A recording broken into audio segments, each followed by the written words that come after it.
आपले जीवन भूतकाळ, वर्तमान आणि भविष्य अशा 3 विभागांमध्ये विभागलेले आहे। या प्रत्येक कालखंडात काही क्षण आपल्या सोबत घडतात जे विसरता येत नाहीत।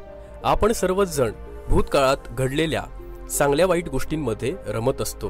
त्या गोष्टींच्या आठवणीने कधी आपल्याला चांगलं वाटतं तर कधी आपल्या शांत मनावर चिंता आणि काळजीचे ढग दाटून येत असतात।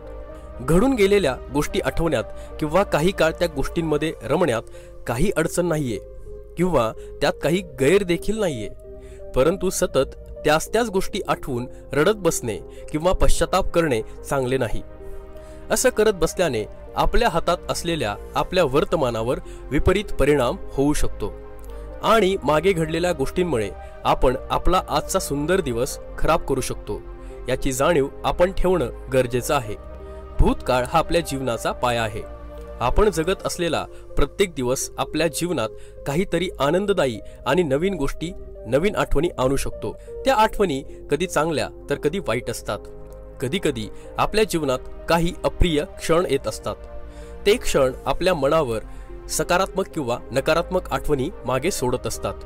प्रत्येकाचा भूतकाळ हा वेगवेगळा असतो। त्यांच्यासोबत घडलेले प्रसंग, आठवणी पूर्णपणे निराळ्या असतात। परंतु भूतकाळातील काही घटनांचा मागोवा घेतला तर आपल्याला काही गोष्टी सर्वांच्या बाबतीत काही अशा सारख्या दिसतील, जसं की एखाद्या व्यक्तीच्या जवळच्या आणि अत्यंत प्रिय व्यक्तीचे निधन होणे, एखाद्या व्यक्तीला काही कारणास्तव आपला जोडीदार सोडून जाणे किंवा निघून जाणे। अशा घटनांचा ओरखडा खूप काळ आपल्या मनावर राहतो, तो काही केल्या निघून जात नाही। काही वेळा आपल्या जवळचे लोक आपल्याबद्दल गैरसमज करून घेतात आणि आपल्यासोबत विनाकारण वाद घालतात किंवा आपल्यासोबत अबोला धरतात। अशा वेळी भूतकाळातल्या या त्रासदायक गोष्टी कशा विसराव्या? येणाऱ्या काळात आपले जीवन अधिक शांत, अधिक संयमी आणि यशस्वी बनवण्यासाठी भूतकाळातील गोष्टींना किती महत्त्व द्यावे आणि त्यांना आपल्या जीवनात किती स्थान द्यावे याबद्दलचा आढावा घेणारी तथागत गौतम बुद्धांची गोष्ट आज मी तुम्हाला सांगणार आहे। नीट लक्ष देऊन ऐका। ही त्या काळची गोष्ट आहे ज्या काळात भगवान बुद्ध आपल्या शिष्यांसमवेत राहत असत। एके दिवशी त्यांच्या असंख्य शिष्य परिवारापैकी 2 शिष्य भिक्षा मागण्यासाठी गावात गेले होते। त्या 2 शिष्यांपैकी एक शिष्य तरुण तर दुसरा शिष्य थोडा वयस्कर होता। गाव मठापासून दूर होते।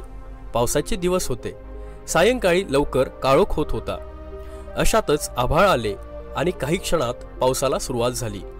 त्या दोन्ही शिष्यांनी भिक्षा तर मिळवली होती, परंतु पाऊस थांबण्याची वाट पाहत बसलो तर मठात पोचायला उशीर होईल अशा प्रकारचा संवाद त्यांच्यामध्ये चालू होता।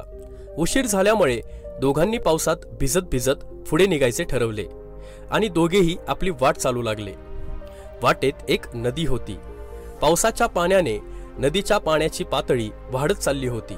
आणखी पूर येण्याआधी नदी ओलांडायला हवी या विचाराने ते दोघेजण नदी पार करण्यासाठी जपजप पावले टाकत नदीच्या दिशेने चालू लागले। इतक्यात मागून काही अंतरावरून त्यांना एका तरुणीचा आवाज आला।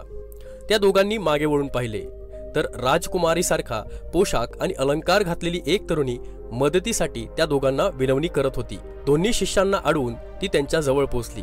तिने राजकुमारी म्हणून आपली ओळख करून दिली आणि शिकारीसाठी आले असताना शिपायांशी ताटातूट झाली आणि पावसामुळे आपण रस्ता भटकलो असं तिने त्या 2 शिष्यांना सांगितलं।